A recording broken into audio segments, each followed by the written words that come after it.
In my last video, I announced to you guys that I will be buying a new Subaru here very soon. And a lot of you guessed which one that will be. Many of you actually guessed that it would be a Forester Sport. It might be a Forester Sport. I'm gonna be announcing that in one of my upcoming videos very soon. But in today's video, I thought it would be fun to go over all of the Subaru models that have a sport trim or a sportier appearance package. Because let's face it, Subaru has not always had the most visually pleasing cars. They've always excelled on safety ratings, reliability, and overall ownership cost. But up until the last few years, they haven't really had a car that looked sporty, other than your WRX, which has been out for many years. So with the exception of the WRX and the Subaru BRZ, today I'm going to be talking about all of the regular Subaru models like your Outback, your Forester, your Impreza, the Legacy, and even the Ascent that have a sport appearance package. For any of the trim levels that I talk about in today's video that I've covered in much greater detail on a previous video, I'm going to include a YouTube card above that you can click on to the top right to watch more in-depth details on the particular model you may be interested in. If you guys are new to my channel, my name is Alex. I like to make weekly Subaru videos just like this one, so if that interests you, please consider clicking that subscribe button down below. Also, comment below with what your favorite Subaru trim level is, as well as any questions that you have on your Subaru. And if you guys get value out of this video and learn something new, as always, I'd greatly appreciate it if you click the like button. We'll start here with the Subaru Forester.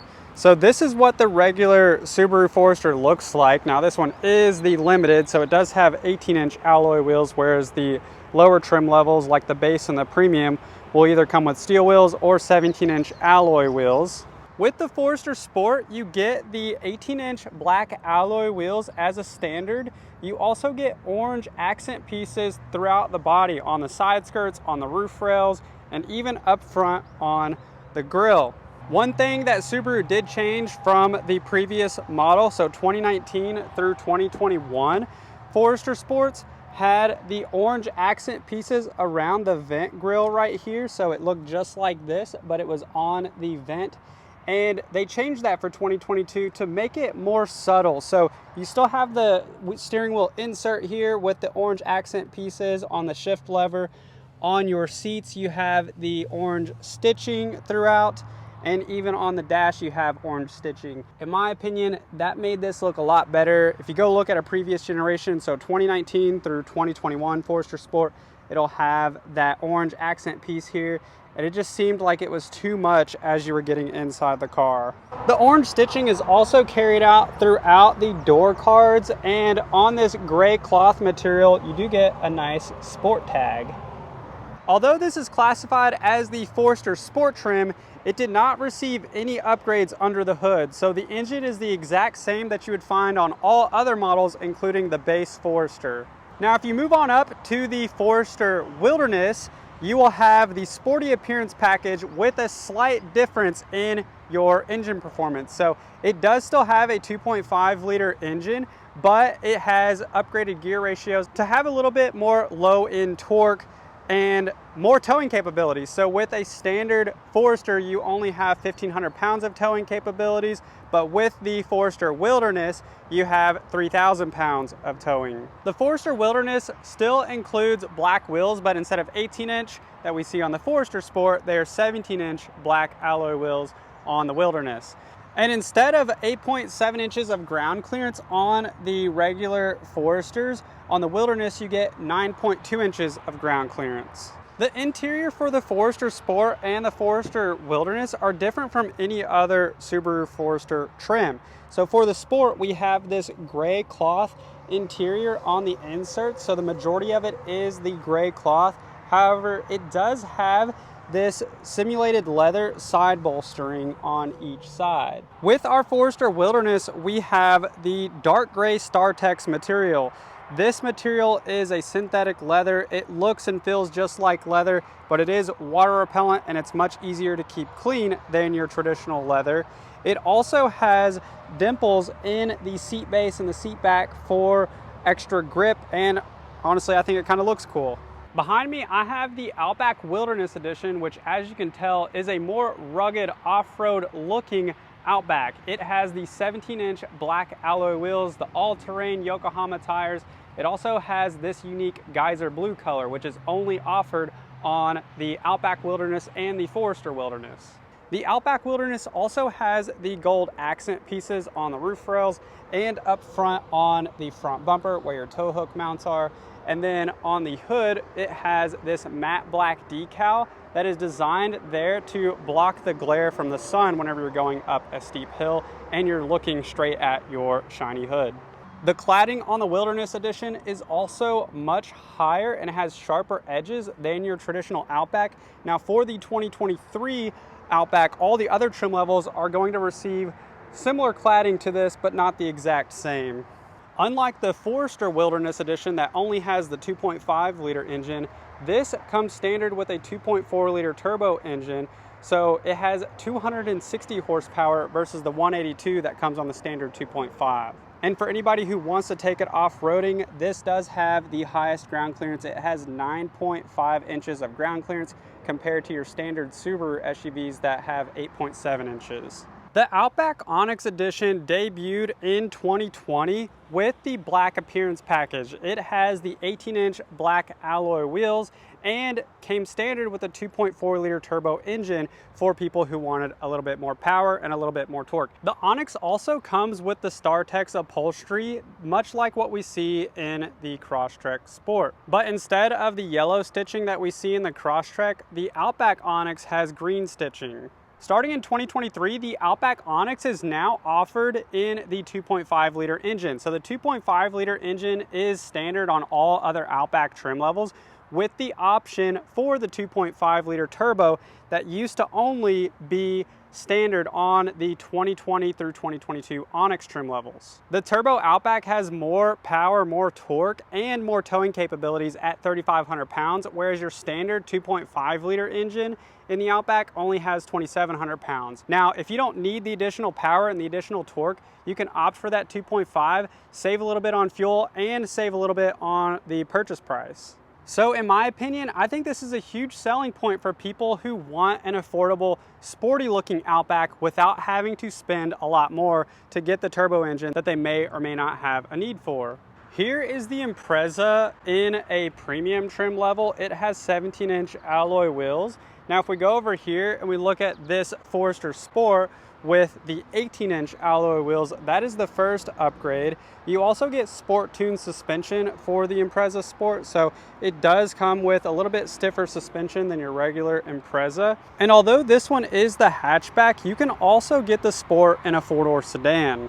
If you're someone who likes a more engaging driving experience, you'll be happy to know that the Impreza Sport comes in a manual transmission. You actually don't even have to upgrade to the Sport to get it. You can also get a manual transmission in the base or the premium trim level. And lastly, much like our other sport style trim levels in Subaru, this has a unique accent piece. In the Sport Impreza, you get cloth interior with red stitching. You even get simulated carbon plastic pieces on the door cards by the handles and on the dash. The Impreza comes standard with a 2-liter Boxer 4 engine, so it does not have the option for a turbo engine or the 2.5 liter, which gets me to the next model on our list. So if you like the look of the 5-door Impreza, but you want more ground clearance and more horsepower, then the Crosstrek Sport is the car for you. So the Crosstrek actually has 8.7 inches of ground clearance. This is the exact same as a Forester, an Outback, and the Ascent. Under the hood, the Crosstrek Sport comes standard with the 2.5 liter 4-cylinder engine. This was first offered in 2021 alongside when the Forester Sport first came out. You can still get a manual transmission, by the way, in the Crosstrek, but you have to go with a base model or premium. If you go with the Sport or the Limited, they do not have a manual transmission option, but those two trim levels both come standard with the 2.5 liter engine. The Crosstrek Sport also has aesthetic characteristics like these dark gray alloy wheels. You have the dark gray mirror caps. It's kind of hard to tell because this is also a dark gray paint, but even on the other body colors with the Sport trim, you'll have these dark gray mirrors. And in the rear, you'll see the dark gray Subaru badges and the Sport badge to the right. On the inside of the Crosstrek Sport, you also have a unique interior. This is the StarTex upholstery that we have seen in some of our other previous Subaru models, but with a different color combo. So it has the dark gray with the lighter gray and then this yellow stitching throughout. It also has the yellow stitching on the side bolsters, up on the dash, and also on the steering wheel insert right here. For 2023, the Crosstrek just received a new trim level called the Premium Special Edition. You can click on the YouTube card above. I just made a video covering this in more detail, but on the outside, it looks almost identical to the Crosstrek Sport. It has the dark gray alloy wheels, the darker mirrors, and the badging to match. However, there is a distinct difference. On the new Premium Special Edition, it only comes with a 2-liter engine, whereas the Sport comes with the 2.5 as a standard. Also, the exterior color for the Premium Special Edition is the Desert Khaki. It's a previous color that Subaru offered on Crosstreks, but they brought it back this year for 2023 only on the Premium Special Edition. As far as the interior goes on the Premium Special Edition, it is the black cloth with the red stitching, very similar to what we see in the Impreza Sport. Here behind me, I have a 2022 Subaru Ascent, but now you can get, for the first time in 2022, the Ascent Onyx Edition. So much like the styling characteristics on the Outback Onyx Edition, the Ascent Onyx has the black wheels, it has the blacked out front grille, the mirror caps, and even the window trim. The Ascent Onyx comes standard with the 2.4-liter turbo engine, which is standard on all Ascents since they've been created. And then on the interior of the Ascent, you have the gray StarTex upholstery, but unlike the Outback Onyx, the Ascent Onyx does not have the green stitching. It just has gray stitching. So for 2023, the Legacy Sport actually gets more upgrades than just appearance. For example, up until now, it came standard with a 2.5-liter 4-cylinder engine. Now this Sport trim comes standard with the 2.4-liter turbo engine that we see in the Outback. Here is a regular Subaru Legacy in the premium trim, and here's what it now looks like for the 2023 and the Sport trim level. Aside from the performance upgrades, the Legacy Sport gets the 18-inch alloy wheels that have been redesigned. They also get the dark gray mirrors and even a trunk spoiler to give it a different look. On the inside of the Legacy Sport, you get a cloth two-tone gray interior with red stitching. You also get sport-tuned suspension and up front LED fog lights as a standard. So if you are looking for a sportier option Subaru, that covers it for all of the options currently available. I hope you guys found value in this video. If you did, please be sure to click the like button. That really helps me out and I'd greatly appreciate it. Also, if you guys live near Louisville, Kentucky and you want to do business with me, feel free to reach out to me. I'll leave my email down in the description below. I hope you guys have a great day and I will see you in the next one.